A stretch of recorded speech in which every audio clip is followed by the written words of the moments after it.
champion, Joe Palooka.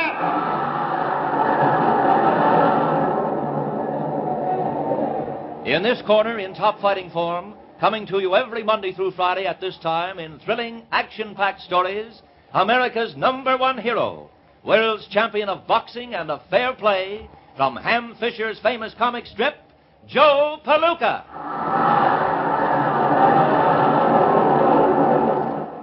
In an effort to clear Joe Palooka of the Midville Carnival murder charge, Nobby Walsh agrees to handle One Round Dorch, a disreputable carnival fighter who used to be managed by the murdered man, Weasel Boland.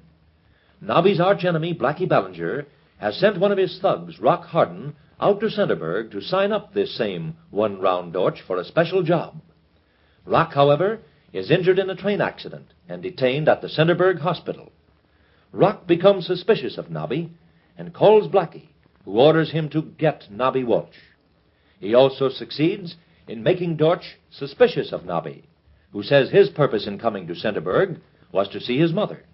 But not only has Nobby's mother never been in Centerburg, she has been dead for a number of years. In just a minute, we'll present the next episode of Joe Palooka. But first... And now, episode 39, My Dear Old Mother. One Round Dorch is determined to bring his suspicions to light in a hurry. Yeah, we're going over to your mother's house here in Centerburg tonight, Nobby. Since we're not going to be in town long, I think it's only right that she meet your new friend and fight her, don't you? But I mean, well, she's not interested in the fight game or anything like that. Yeah, but she's interested in her boy. And after all, I'm very close to you now. Besides, she'd like to meet the next champ, wouldn't she? I don't think so. She's rather leery about fighting. I mean, well, she lives in one of these quiet little homes. Swell, I like quiet little homes. Oh, you do? Well, she's not feeling well. No, not at all. Not well at all. Oh, in that case, we must go over with flowers. No, not with flowers. She's allergic to flowers. Okay, candy then. Even if we go and sit alone with her for a few seconds, I think it's only right and proper that we should call on your dear mother while we're here in Centerburg. Tonight, Nobby. Hello, operator. Person-to-person call to Fred Woods at Midville. Midville 414. Yeah. And Nobby Walsh is my name. The number here? Centerburg 6200. Yeah. Oh, my gosh, this is terrible. Why did I have to tell him that I came up here to see my mother? Of all the dumb things to say, why didn't I... hello? Hello, Woods? Yeah, this is Nobby. Yeah, plenty's wrong. Listen. When I first talked to Dorch at the carnival here, I told him that I came to Centerburg to see my mother. Oh, just an excuse for my being here. I haven't got any old mother in Centerburg. Well, Dorch is suspicious of me, and he insists upon seeing me. Yeah, I gave him excuses, but he's too suspicious. Well, look, Woods, I do know that Dorch killed a fighter out east with a special punch. And maybe he killed Weasel Boland. Yeah, he wouldn't lose any sleep over doing me in either. I guess the only thing I can do is pull out. Huh? Who? Grandma Jones. 396 Temple Street. Yeah? She's pretty old. Yeah, and the nicest dear old mother you ever saw. Uh-huh. Explain the story, mention you, and then she'll understand, huh? What? Oh, swell, that's better yet. You call her right away and explain everything. Ah, brother, you're wonderful. Yeah, swell. I'll go over and see her now. Thanks a lot. So long. 369 Temple Street. Yeah, this is the house. Say, a cute one, too. With a little white picket fence. And a winding rock pad. Yeah, pretty red roof bungalow. Boy, I certainly fixed my dear old mother up nice. I sure hope she's as understanding as Wood says. She better be home. Oh, my gosh, there's nobody home. Operator, I tell you gotta find Fred Woods. Yeah, he's a hardware dealer in Midville. But I talked to him earlier today. He must be in. Keep ringing. Just keep ringing, will you? Oh, now what's happened to Woods? Of all the times to be out. Operator, this is a matter of life and death. Yeah, Fred Woods. Okay, call me back as soon as you locate him. Oh, why don't I learn to keep my big mouth shut? Well, I'm all dressed. Come on, Nobby. We're going over to see your mother here in Centerburg. What's the matter? I don't feel good. I got an awful headache. I don't think I'd better go out. Oh, my head's killing me. Well, in that case, you want to see your mother. She'll stroke your troubled brow. Come on. This is just the thing to get you over your headache. But I told you, she doesn't feel well.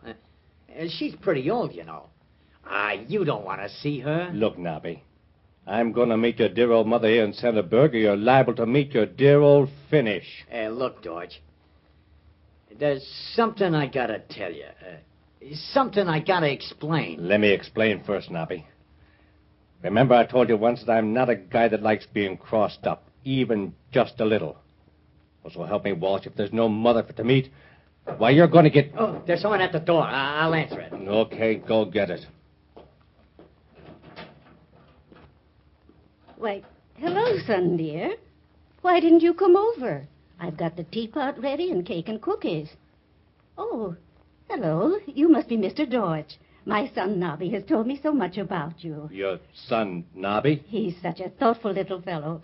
Just because I told him this morning that I had a little headache, I'll bet he wasn't going to bring you over to the house. Now, was he, Mr. Dorch? No, he wasn't, Mrs. Walsh. That's just what I figured. Well, it isn't far to walk over, so I decided to come here and bring you both back to the house with me. Back to the house? Really, you should have been there quite a while ago, Nobby, dear. Yeah, well, sure, Do you know, Mrs. Walsh, I was just telling Nobby that... Well, gosh...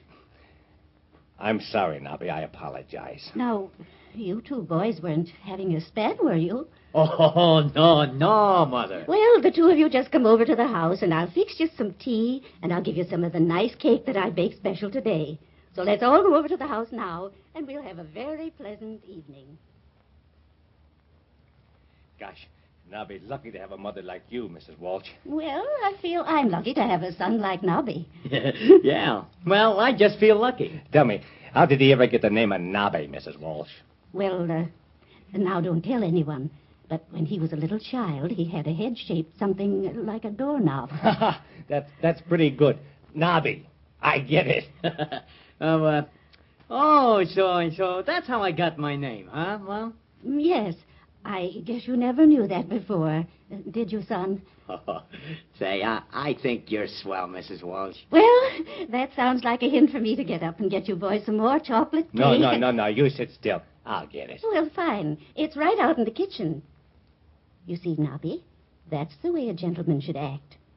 I guess your manners haven't improved any since you were a boy. Yeah, I guess maybe they haven't. In fact, I imagine the older you get, the worse you are. Say, your mother's okay, Nobby. She's sure okay. Say, I'll be right back with the cake. I don't know why you didn't bring your friend over sooner, Nobby. Are you ashamed of your dear old mother? Look, I don't believe in fairy tales, see? But I mean, how? Who? When? Where? Well, I'm Grandma Jones. Oh, but I came over to this house this afternoon and no one was home. That's right. I have some friends over in Midville I was visiting today. Right after you talked to Mr. Woods, I dropped into his hardware store. He explained the situation, rushed me out of there, and drove me right back to Centerburg. Oh, no wonder. So that's why I couldn't reach you. Mr. Woods told me that if you didn't come over to the house with Dorch by 7:30, I should come over to the carnival. So I did. Oh, say, good old Woods. So help me. I thought I was seeing things when you barged in, just as I was going to tell Dorch that I didn't have a... Here he comes. Well, here's the cake, folks, and I get the biggest piece. Mrs. Walsh, was Nobby really a tough kid? Well, I wouldn't exactly say that. But when Nobby was only 7, I had his teacher, Miss Johnson, over to supper one night. I remember we had chicken and dumplings and all the trimmings. I wanted to impress Miss Johnson. Everything went fine until Nobby decided that he wanted second helpings. Well, the dumplings were across the table for him. But instead of asking for them, he reached right over Miss Johnson's plate and all the way across the table. Oh, look, Nobby, you didn't do that. Oh, kids will be kids. But that wasn't the worst of it. When Mrs. Johnson said, "My boy, haven't you got a tongue?" Do you know what little Nobby answered as he reached for the dumplings? No, what'd he say? He said, "Sure, I've got a tongue, but my arm is longer." But my arm is longer. Say, you're a killer, Mrs. Walsh. Well, thanks to Mr. Woods and Grandma Jones, Nobby Walsh got himself out of that spot. But what will happen when Rock Harden starts to carry out Blackie Ballinger's orders to get Nobby Walsh in Centerburg? In just a minute, we'll tell you about the next episode of Joe Palooka. But first, delirious and determined, Rock Harden, armed with a .45, breaks out of the Centerburg Hospital to get Nobby Walsh. Don't miss Gotta Get Nobby Walsh, the next exciting episode in the thrilling story of... The winner and still world's heavyweight champion, Joe Palooka.